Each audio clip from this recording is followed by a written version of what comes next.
Hey ladies, so I want to jump right into it. I was on TikTok today, this morning, as I usually am, and I came across a video of a young woman who was clapping back at someone who had commented on her sister's hair and makeup. For context, her sister is autistic and is a child, so I'm not going to show the video of her sister, but I do want to address the comments and just the pathology and the mindset of Black women in the community and kind of just unpack this really triggering video and some of the comments that are in it. And then I wanted to use this comment to make another statement and another point. Why are Black women so hard? Not even Black women. It's all Black people. But why Black women specifically are we so hard on each other when it comes to our looks? It's no different than like the Gabby Douglas situation, right? Or, what happened to Blue Ivy when she was younger. You could be beautiful. You could be doing something amazing with your life. Again, my sister was graduating when you made this comment. You could be doing something amazing with your life, but if you're Black and you're a woman, if your edges ain't laid, if your lashes ain't done, if your makeup ain't right, if your hair ain't correct, especially the hair, if everything isn't perfect to a T the way we as Black women are taught it's supposed to look, then we drag each other. Y'all drag other Black women and call them ugly. So I couldn't agree more with her commentary, but I want to get into these comments. So the first comment that jumped out to me was this woman who wrote, "A conditioning of the mind due to Black women not being the societal beauty standard. We try extra hard to prove we are attractive. We are our biggest haters now as a result." And the girl who wrote that comment about her sister's hair and makeup being a mess most likely pedestalizes the Instagram aesthetic, the person who has a full glam team behind them, who can glue their lace frontal on and who's doing this heavy birthday makeup on them for every single event. And it's like a lot of Black women who are heavily into social media and who idolize and who pedestalize these influencers and these girls on social media who live these quote unquote luxurious lives don't realize that the average woman or the average person doesn't have the money or the wherewithal to get these over the top looks done for an event. People kind of have lost touch with reality is what this kind of shows. It also shows me too that Black women have kind of made it their ideal to only show up and only feel confident if they have their face beat to the gods. It has to be perfect. It has to be precise. It has to be exaggerated, and it has to be over the top. And then you also have to have some type of extensions. You can't just show up as you are with your natural hair and maybe a little ponytail or something like that. You have to have a full middle part 40-inch bust down in order to be considered cute or attractive these days. And it's just ridiculous how Black women are their own biggest haters, like this woman in the comments said. Why can't we just clap for an autistic girl who's making it through high school and is going to prom? In the video of her little sister, you could see she had her natural hair maybe blown out, and so they kind of tried to slick it back, and then they added like a ponytail extension. And for a high schooler, that's very appropriate. I don't know what world you're living in where high schoolers should be walking around with frontals on. I know that that's becoming the norm. If you go on TikTok right now and you scroll and you see these kids going back to school videos, it's ridiculous to see how many hair hats are on social media right now. And no shade to anyone who wears lace fronts and everything, but just be aware that it is conditioning a lot of our young girls and the girls in our generation and below us to believe that that's the only way that you can show up in order to be perceived as beautiful, in order to be received as attractive. And it really does give we are our biggest haters, because as another Black woman, why would you feel the need to comment her hair and her makeup is a mess? Especially knowing that she has a disability, I think is just so cold and cruel. The next comment that jumped out to me was this woman who said, "Yes, Black women and men have tried to tear me down the most. That's why I have 0 Black people around me. Girl, I'm not trying to look like a baddie 2.0. I'm me." And I just think this is funny because this is what exoticals have been kind of talking about, but we have a lot of women who try to jump down our throats and say we're divisive or we're being colorist or yada yada yada.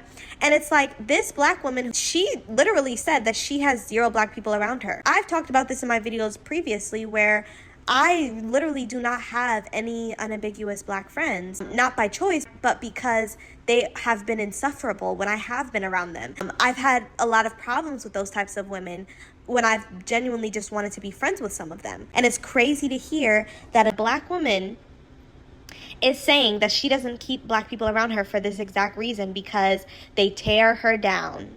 They tear her down for being her, because she doesn't want to show up as this picture perfect Barbie that society and social media is trying to tell black women they need to show up as. Let me tell y'all something. It is not white people that are telling us to go glue lace fronts onto our foreheads. It is not white people who are telling us to go do 26mm lashes. They're not the ones that are conditioning us and pressuring us into doing that. So before anyone tries to say, oh, well, white people have made us feel like we can't wear our hair. No, baby, not in 2024. In 2024, there are literally laws in place for you to be able to wear your hair to work however you want it. There's no excuse anymore. That's just how I feel about it. If you want to wear your lace fronts, if you're a lace front girly, have at it, have fun. I'm just saying.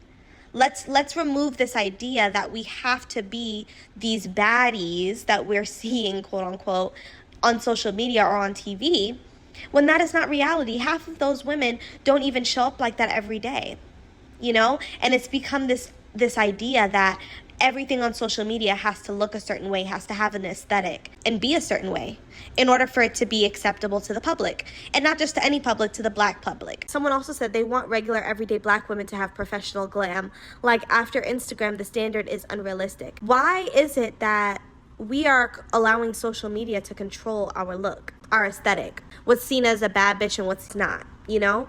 We're too wrapped up in that. Meanwhile, other communities can go outside with a raggedy bun, a messy bun, not do their makeup. If they do have an event, maybe they do some light makeup. Like, I don't know if you guys watch Love Island, but I watched Love Island yesterday, the Love Island reunion, and some of the white girls on there, or the like white passing Hispanic girls, they barely had makeup on. You could barely tell. They didn't do any lash extensions, any strip lashes. They had a light beat, mascara, and their hair was lightly waved. But for some reason, when it comes to us and when it comes to our events, we feel pressured to get these heavy lashes, heavy makeup, frontals. Why aren't we accepting of our own natural hair and how it looks, and accentuating our natural hair in its natural state? And why are we shaming women for showing up to events naturally? Let's think about that. And how that literally is so counterproductive and so harmful, and such a harmful narrative to push and to hold as a standard. It almost is like you are doing the white man's work. We are in a new age. We are in a new time. And it's time to start being okay with how we show up authentically and how we show up naturally. There's no reason why I should be considered not a bad bitch because I wear my curls out to an event and I don't have a 30-inch weave down my back. That's not my hair texture. I have 3C curly hair, and I'm gonna wear it like that anywhere I go. If I have a gala, if I'm going to the corner store, it doesn't matter. And I can admit, in middle school and high school, back then, I was afraid to wear my natural hair out because I never saw many girls in my school who were black wear their curls out like that. A lot of them would slick their hair back or keep it under wigs or weaves. In my late 20s, I am now learning, okay, now I can wear my hair out and I feel actually more confident than ever with my natural hair out because I know that there's no track showing. I know that there's nothing that's gonna fall out of this bitch because it's mine. You know what I mean? And I know that natural hair in this day and age is actually a rarity. So I'm gonna look different. I'm actually gonna stand out because I have my natural hair and I'm rocking my natural hair. And I'm gonna get more attention for that and more eyes on me because I'm actually wearing the hair that comes out of my head naturally.